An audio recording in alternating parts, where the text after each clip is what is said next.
Hello YouTube, it's VidHead85. Can we talk for a minute? Great. Wow is all I have to say after seeing John Henry's video called "A Michigan Student Thanks GOP Healthcare." You see, when the Affordable Care Act was being debated, when the Affordable Care Act, before universal health care even became a reality, it used to be a goal. It used to be simply a football that would never get kicked into the goal. It was something that was an American aspiration. Reagan called for it. Clinton called for it. The Heritage Foundation in 1994 called for it.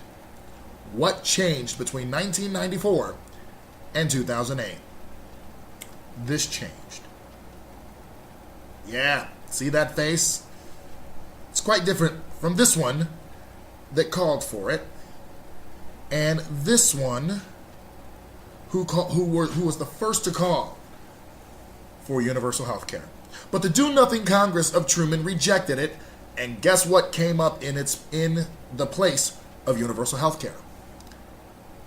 HMOs, healthcare companies, employers' benefits for healthcare. Nothing was done.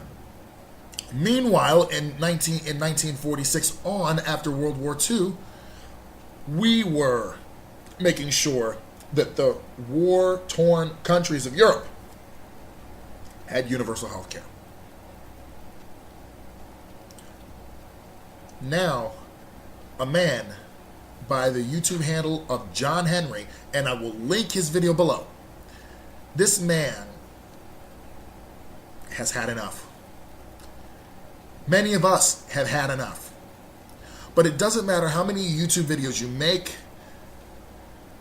we still got to get out there on election day every time. We got to get out there for primaries. We've got to get out there for every single election.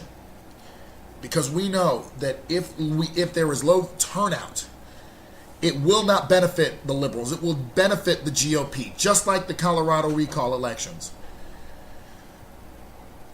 Now there is a story from the Rep. Wasserman Schultz that it was supposed to be done by mail, but they said no, and the NRA knew that low turnout would benefit their position. And if anything, what this shows is one reality, that a vocal minority will do whatever it can because it feels that it is fighting for its life. Silent majority has got to stand up against these Republican policies that constantly put us in a class system of the rich up here and everybody else down here. That is why I advocate for raising the floor. That if minimum wage were at least $12, $15, $20 a piece, even, flat, we would see so much more in this country. We would see so much more good in this country. We would see a lot of turnarounds. But with that, we must reform the tax code. In fact, scrap it to hell and rebuild it from scratch so that it favors the college students. It favors those who are trying to do well with their lives. John Henry's video wasn't just a warning. I don't think it's just a warning shot. I think it's the shot that starts it all. If anything, we've got to stop thinking that everything will be okay and make it okay. We've got to stop thinking that unions are overpaid and look at us as underpaid.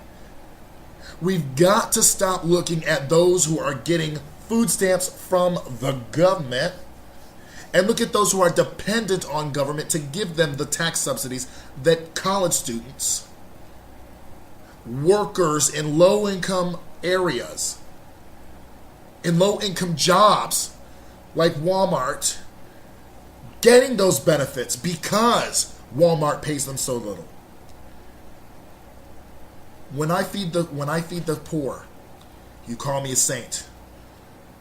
But when I ask why are they poor, then you call me a communist. Then you call me a socialist.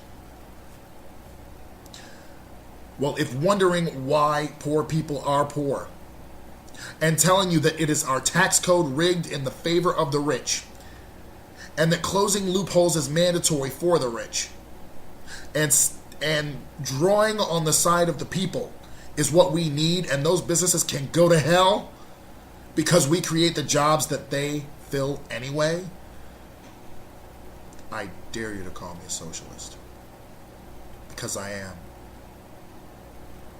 I believe in a social contract. I believe in a society where when we have plenty, everybody has a spot at the table. Call me socialist if you will. Damn it, I'll take it. I'll link John Henry's video down here. And I'm gonna tell you, it is a bit gross as far as like when he shows his teeth. But that's what the Republican healthcare plan offers you. Thanks for letting me talk to you, YouTube.